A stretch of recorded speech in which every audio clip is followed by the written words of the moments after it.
Alors, vous vous souvenez, Pierre Desjardins, sur Automobile Propre, avait déménagé avec un Peugeot e-Boxer. Ça avait été un chaos total. Bon, là, il a pris un Ford e-Transit, qui a l'air bien plus fiable pour le coup. Donc, version 3 tonnes 5, L2H2, c'est-à-dire mesurant 2,45 m de haut, 5,53 m de long, avec environ une tonne de charge utile, 9,5 m3 de chargement. Pas de modèle thermique arraché à mi-parcours de la chaîne d'assemblage avant d'être envoyé chez un sous-traitant lointain, comme chez Peugeot. Le constructeur américain s'initie le projet complet.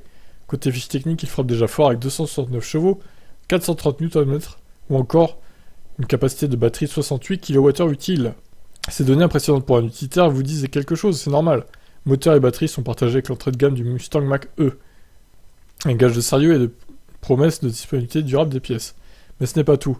Le e-Transit est aussi le seul de la gamme à bénéficier d'un train arrière indépendant, hébergeant son moteur au centre de l'essieu. À bord, on trouve d'autres points communs avec le crossover au nom mythique, comme le système Sync 4 du système multimédia, mais aussi un ordinateur de bord digne de ce nom, affichant la consommation, et des compteurs avec des aiguilles. Une vraie révolution par rapport à Peugeot. Incroyable. Enfin, un utilitaire abouti, quoi. Petit écran, sympathique. Petite caméra de recul. Ah voilà, ça c'est bien ça. Ah, on peut même ranger des trucs dans le siège. C'est pas con ça. Bien vu, Ford. Évidemment, la douloureuse mérite bien son nom avec un tarif annoncé de notre modèle d'essai de 62 000 hors taxes. Et sans les aides. Mais attention, l'équipement n'a rien à envier à une production pour particuliers avec notamment un écran central de 12 pouces, navigation connectée à l'heure de franchissement de ligne, aide au maintien dans la voie et allumage des feux automatiques. Avec détecteur de pluie, le tout en série. Ici, un passage par les options de 7 530 € ajoute entre autres la peinture métallisée, la caméra de rétrovision, l'accès et le démarrage sans clé, les jantes alliage de 16 pouces, régulateur de vitesse adaptatif, les phares xénon, ainsi qu'une source d'alimentation de 230 volts, de 2,3 kW. Bien aussi ça. On peut aussi garder à l'œil l'état de la charge depuis son salon. Via l'application Ford, il existe toute une panoplie de fonctions gratuites destinées aux flottes, permettant de suivre jusqu'à 5 voitures avec surveillance de la conduite. Très bien, c'est un beau modèle, hein, franchement, très équipé. Bon alors, je vais peut-être pas tout vous lire parce que c'est un peu long, j'avoue. Donc il est parti, ça y est. Avec les conduites la plus élémentaire, je révèle en effet, en arrivant à destination après 30 km à 19 km/h, une conso moyenne de 16 kWh au 100, ce qui promet plus de 400 km d'autonomie à une charge. Donc là, à 19 km de moyenne, hein, parce qu'il est dans les bouchons, tout simplement. Mais avec ce deuxième round de déménagement de Paris à Strasbourg sur 483 km, et comme pour les boxeurs, le but est ici d'aller naviguer en eau trouble, de pousser le concept plus loin pour constater où se trouvent les limites, afin de déterminer plus précisément le chemin restant à parcourir pour que l'utilitaire électrique supplante la thermique sur l'ensemble des tâches qu'on est en droit d'exiger. Donc petite charge. La charge se lance avec 11,2 kW, la bande valide la puissance en courant alternatif annoncée par Ford sur la fiche technique, lui rajoutant même 0,2 kWh. Incroyable. Alors 9h27, première pause, intervient 2 heures plus tard, mais seulement pour satisfaire les besoins naturels du conducteur. 145 km effectués, la conso moyenne s'établit à 24 kWh au sens. Ça laisse espérer plus de 280 km d'autonomie. La première recharge de trajet est prévue 80 km plus loin sur le Leclerc. Donc borne rapide. Ça laisse un peu de temps pour revenir sur cette première moitié du trajet. Le Transit s'est montré très satisfaisant en matière de consommation malgré le fait qu'il soit chargé, mais aussi par son confort, son centre de gravité particulièrement bas, grâce à l'implantation des batteries, le rend totalement insensible au vent latéral, tandis que l'amortissement et la sonorisation sont dignes d'une voiture civile. Ne parlons même pas du répondant de son moteur, se rayant de la charge supplémentaire qu'il a à se traîner. 1h07 plus tard précisément, une fois les appétits du van et de l'humain satisfaits, la borne Freshmile de 50 kW a délivré 43,45 kWh, ce qui donne une puissance moyenne de 39 kW, de 21,80%. 83. Un chiffre respectable par rapport à la limite, même si les transits peuvent accepter jusqu'à 115 kW. Coût de l'opération 11,50 €. Alors, petite centaine de kilomètres plus loin, en faisant un léger détour par le Burger King, qui avait aussi accueilli le Peugeot à l'époque, 2 bornes d'essai se trouvent dans son parking, mais limitées cette fois à 25 kW. Cependant, c'est 25,6 que nous avons récupéré en 58 minutes, pour un coût de 10,60 €. Premier bilan donc, le temps de décharger le camion, nous trouvons une borne Freshmile libre. Cette fois-ci en courant alternatif, il reste 27% de la charge, pour une fin estimée à 2h17 du matin. Le dîner ponctué de quelques spécialités liquides locales est un moment parfait pour faire un bilan de mi-parcours.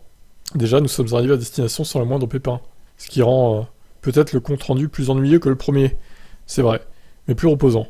Notre conso moyenne s'établit à 23 kWh au 100. L'aller aura pris un peu moins de 10 heures. Est-ce que c'est une idée acceptable pour un professionnel de la livraison voulant relier des métropoles et pour qui chaque minute compte? Probablement pas.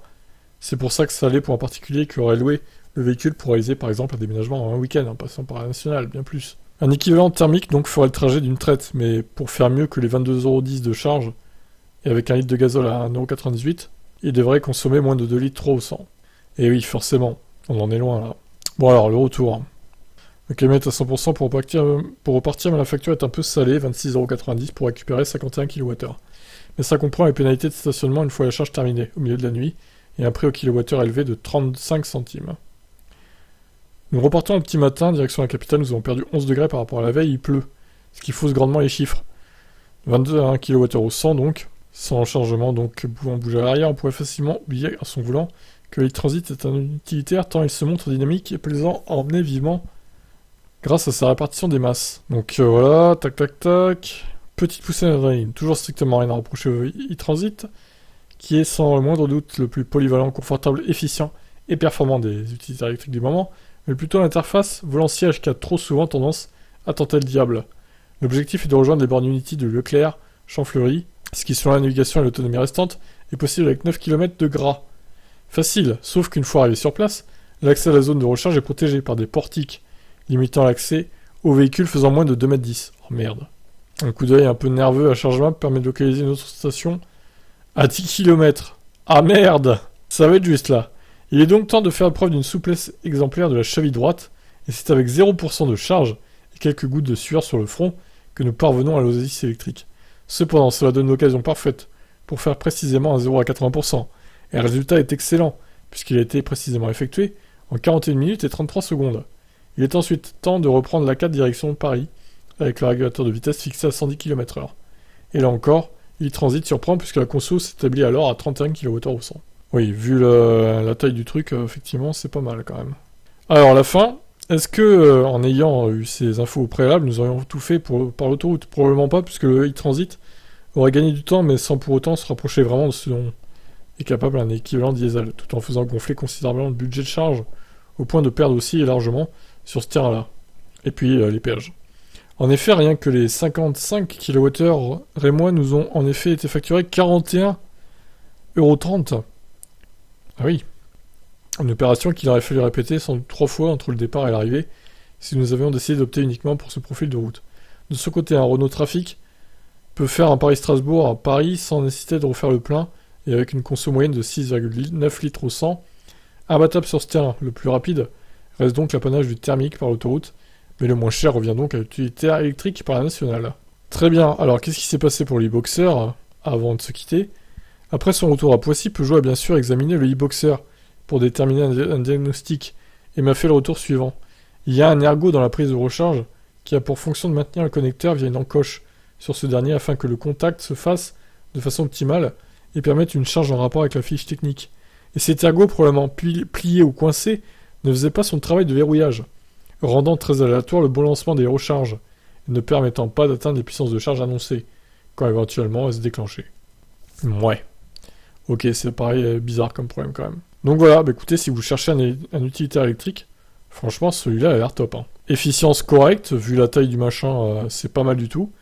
Recharge 115 kW, c'est pas mal aussi, hein, franchement. La puissance 269 chevaux, c'est vraiment bien. Le confort, des outils, caméra de recul, la prise de 120 volts, franchement il est cool. Et puis il est cher forcément, mais bon, pas plus que la concurrence et il fait mieux. Donc je pense que c'est le meilleur utilitaire actuel électrique en vrai, le Ford e-Transit. Qu'est-ce que vous en pensez vous? Ciao ciao.